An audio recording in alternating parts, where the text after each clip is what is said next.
பாமக கட்சிக்கு வந்து இது ஒரு இருண்ட காலம் சொன்னாங்க. குறிப்பா சொல்லலாம் மருத்துவர் ஐயா ராமதாஸுக்கு தான் வந்து இது ஒரு இருண்ட காலம் சொல்லலாம். இப்ப மற்ற கட்சிகள் ஏடிஎம்கே, டிஎம்கேலாம் வந்து கூட்டணி பேச்சுவார்த்தை, தொகுதி பங்கீடு அப்படின்னு அவங்க தேர்தல் வந்து மும்முரமா இருக்காங்க.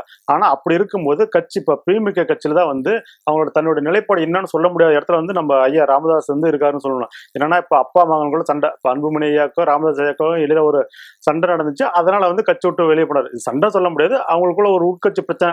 இதனால வந்து கட்சி விட்டு ஐயா வந்து வெளியே போனாரு. வெளியே போனவர் அதிமுக கூட கூட்டணி வச்சுட்டாரு.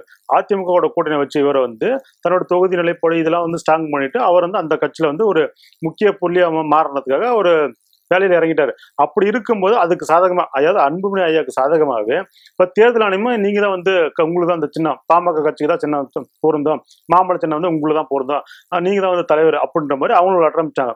இதெல்லாம் பார்த்து டென்ஷனான நம்ம ஐயா ராமதாஸ் வந்து நீங்க வந்து தவறான இடத்துக்கு வந்து நீங்க லெட்டர் அனுப்பிச்சிட்டீங்க. நான் தான் கட்சியோட நிறுவனர், நான் தான் தலைவர், நான் தான். நீங்க எதுக்கு அன்புமணிக்கு வந்து லெட்டர் அனுப்பிச்சீங்க? எனக்கு தான் அனுப்பிச்சு விடணும், அதனால நீங்க மாத்தி அனுப்பிச்சிட்டீங்க, அதனால தடை பண்ணணும் அப்படின்னு வந்து சென்னை உயர்நீதிமன்றத்தில் 2 வழக்கப்படாது. இந்த மாதிரி மாம்பழ சின்னம் வந்து எனக்கு தான் பொருந்தும், நான் தான் வந்து பாமக கட்சியோட தலைவர், நான் தான் நிறுவனர், நான் தான். அதாவது நீங்க அன்புமணியை வந்து தடை பண்ணணும், அவர் வந்து பயன்படுத்தக்கூடாது அப்படின்ற மாதிரி 2 வழக்கப்பட்டாங்க. இது தொடர்பான வழக்கு வந்து சென்னை உயர்நீதிமன்றத்தில் விசாரணைக்கு வரும்போது 2 தரப்புகளும் தங்களோட கருத்துல வெளிச்சாங்க. இதுல வந்து ஐயா ராமதாஸ் வந்து என்ன சொன்னார்னா, 2025 இவரோட பதவி காலம் முடிஞ்சிச்சு, ஆனா இவர் வந்து சில போலி ஆவணங்களை, அதாவது தவறான ஆவணங்களை பயன்படுத்தி இந்த கட்சியில ஒரு தலைவர் நான் தான் இருக்கின்ற மாதிரி சொல்லியிருக்காரு. பட் இதை வந்து நீ தடை பண்ணும், 2வது சின்ன வந்து எங்களுக்கு தான் பொருந்தும், நீங்க வந்து எங்களுக்கு தான் கொடுக்கணும் அப்படின்ற மாதிரி சொன்னாரு.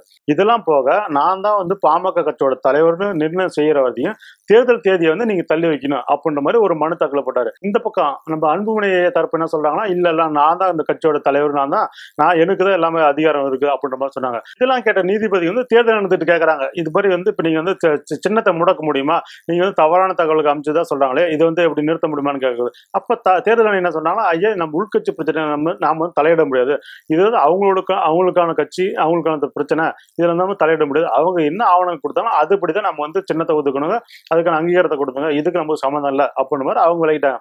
இதெல்லாம் கேட்டு டென்ஷனான நீதிபதி வந்து ஆல்ரெடி இந்த சம்பந்தமா, அதாவது அப்பா மகன் பிரச்சனை, இந்த கட்சி பிரச்சனை சம்பந்தமா ஆல்ரெடி இப்போ சிவில் கோர்ட்ல வந்து வழக்கு போயிட்டு இருக்குது, அதை தாண்டி நீங்க எதுக்கு இங்க வந்திருக்கீங்க, அந்த பிரச்சனை நீ அங்கேயும் முடிச்சிருக்கலாம், இங்க எதுக்கு வந்தீங்க அப்படின்ற மாதிரி கொஸ்டின் கேட்டாங்க.